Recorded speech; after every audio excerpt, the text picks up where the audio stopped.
Okay, y'all, today we are doing a full moon reading for the collective for April 16th, I believe. This full moon is in the sign of Libra, and it's so interesting because Libra is a sign of objective thinking. You know, it always kind of shows the picture of the woman with the scale in her hand, and it shows that balance and the idea of getting to that higher vantage point and being able to see the truth of it all without being emotionally charged. So most Librans I know are very calculated. They like to find that vantage point and put it into play. It can be highly infuriating. But right now, this full moon is about using that vantage point to release what is not here for you. So I'm going to shuffle the deck, pull some cards, and see how we can bring clarity to this message.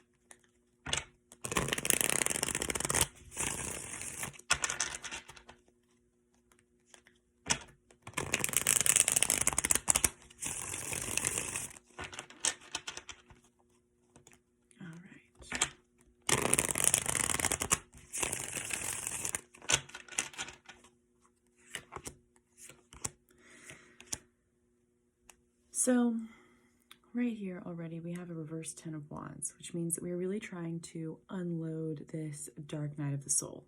I think that a lot of us have been on somewhat shaky, questionable paths lately, or had a lot of doubt, felt like we were really going through it.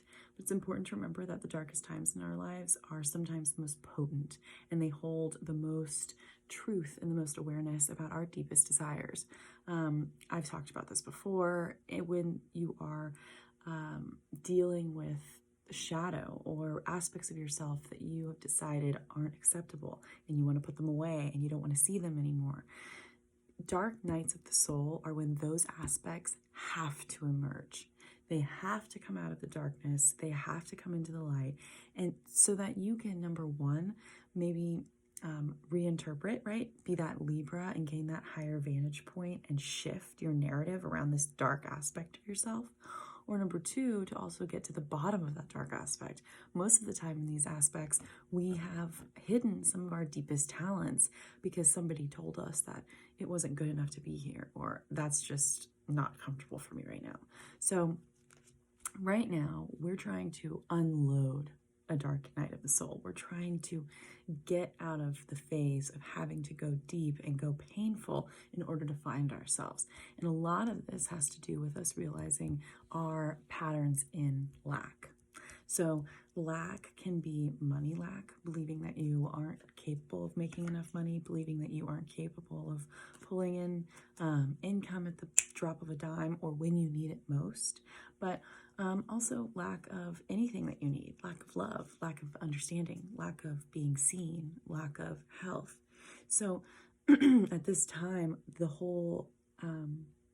cards are kind of showing me that this dark night of the soul has been all about us getting to the bottom of why we believe that we deserve lack, why we believe that we should be living in lack. Because regardless of whether or not we want to be rich or abundant, if we have beliefs that we deserve lack, then we will create that in our lives. We do not shift our realities based on what we want. We shift our realities based on what we believe. And that brings us into the Judgment card, which is so in alignment with Libra. You know, justice really is the Libra of the deck in a way, but judgment and justice, they go hand in hand for me. And judgment is really about pulling in that higher perspective, pulling in that vantage point. And look at this awesome card, right? I mean, just to see the brain open up, or the mind open up and find that magic inside of the brain, it's just like what we're doing here, where we are understanding that we've been in a dark place, trying to unload it, trying to understand why we've had such deep beliefs in lack. And all in attempts to heal. Now, I see that the maze that is this current battle, or this current dark night of the soul, is definitely making you feel like you have, like there isn't a way to heal. So I have a feeling that this has a lot to do with lack. Perhaps the maze, the expectations, the mundane, the need to take care of things for other people, obligations, responsibilities, but also a lot of hard work. I have been noticing that in the collective, we run a belief and a program that says, I must work extremely hard to find success. And most of the time, because that isn't what I call an adaptive, to work really hard for success and believe that you have to in order to get there, that's a coping mechanism. That's a way for us to say, well, I don't know what to do right now, but I do know how to work hard. So if I work hard, I must get somewhere. It has done us really well in the past. It's fed our children. It's kept us home. It's probably helped us transition in and out of really bad situations. But the truth is that that is a belief of lack. If you believe that you have to work really hard to get to your success, then you believe that you don't automatically deserve the abundance that comes with being human and having to survive on this planet. And like I said, you will not change your reality based on what you want. You will change it based on what you believe. So if you believe that you have to work hard in order to get what you want in life, ultimately, you don't have what you want in life. And it's not easy to get to. And you are in lack. So this is a problem right now, because as we try to get that higher vantage point and we try to get the objective perspective, we have to neutralize all of these extremely charged emotions, especially the extremely negatively charged emotions. And these negative emotions are tied into the lack you have and how hard you have to work in order to get out of it. So for this next card, the reverse Queen of Swords, which has kind of a nudity. So, you know, if you're not into that. But the reverse Queen of Swords is in this this image, and this is the upright Queen of Swords. And I really like it because I feel like there's this, the Queen of Swords really, she depicts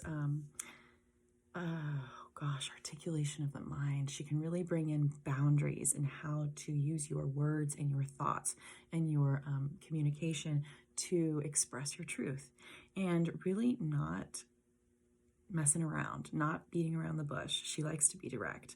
But if she's in reverse, that means that there's a lot of like passive aggression going on. So basically the collective is kind of circling this problem that we as a collective believe we have to work hard because we're in lack, and the only way to get out of lack is to work hard. It is not easy to get to this vantage point right now. There are a lot of, for all of my people who are watching this, there may be a lot of people in your life who are trying to reinforce this false belief, trying to make you feel like you have to work hard to get out of where you are. And the truth is this flip-flops and imbalances your ability to find logic and reason and to find a logical way out of this situation. It's impeding your ability to leave the dark night of the soul. It's impeding your ability to transition out of the idea of lack and transition into the idea of connection and unity, and that, we are all aspects of this source energy of God. We have the ability to pull in abundance the way we have the ability to breathe in oxygen because we need it. If you have a need and you believe and you connect to source, I believe that need is provided for. And if it's not, it's time to reevaluate your needs. It's time to reevaluate how you communicate your needs. It's really time to get down to false beliefs. So I'm going to pull a couple more cards and see. All right. So the solution to this issue is really deep inside of your spiritual construct. At this exact moment, when you are at your darkest, this is when you are when humans tend to be inspired enough to connect to that higher power, to God, to Allah, to spirituality and consciousness, to awareness, right? Or to your guides, whatever your construct is right now. It has been really hard to pull that construct into the 3D reality. And it's just kind of time for us to be intentional with it, to sit with it, to intentionally connect to whatever it is that we spiritually connect to. If you're atheist and you don't connect to anything, which I doubt because you wouldn't be watching this video, then you're connecting to truth. You're connecting to your truth. You're connecting to what's best for you. And you're connecting to your body's electrical, energetical aura and believing in it, having faith in it. It's time for us to face the music. We, as a collective, don't believe we deserve or can get to what we really want. But the truth is that if we look deep into our spiritual constructs, we will find the ingredients and the path to get us to a place where we can believe what we want, to get us to a fun place where you start playing with ideals and dreams and seeing what kind of work you can put in to make it substantial, to give it integrity, and to pull it forward. You don't have to be perfect. You don't have to get it right every time. You are not in lack. You are not in lack of time. You are not in lack of awareness. You have the ability to trial and error, right? It's a very scientific term and a very spiritual conversation. You are worth it. You are worth and you deserve to try things out. You deserve to fail and not always get it right. And it's not because you are not connected or not spiritually aware. It's because you are. It's because it is your birthright to try these things, to hash them out in real time. So it's not a full solution because I feel like we're going to be working on this for like the next few months, definitely, if not 2 years. 2 years of trying to get a higher vantage point and shift our beliefs on lack and our beliefs on hard work. But I am definitely here. If anybody's interested in getting to the bottom of their false belief systems and possibly overworking patterns, please DM me and we can get started and see what your desires are and what you are willing to do to get to them. So I hope everybody has a beautiful full moon. For you guys who are celebrating spring equinox and Easter, have a lovely time. I'm wearing bright colors just to celebrate. But yeah, you guys, I hope it's a beautiful weekend. It's a beautiful time for the planet. Despite this dark night of the soul, this is a beautiful time. Don't forget it. We don't have to be in lack. Even in your pain, there is art and there is a reason to be there. So I will catch you guys on the next video.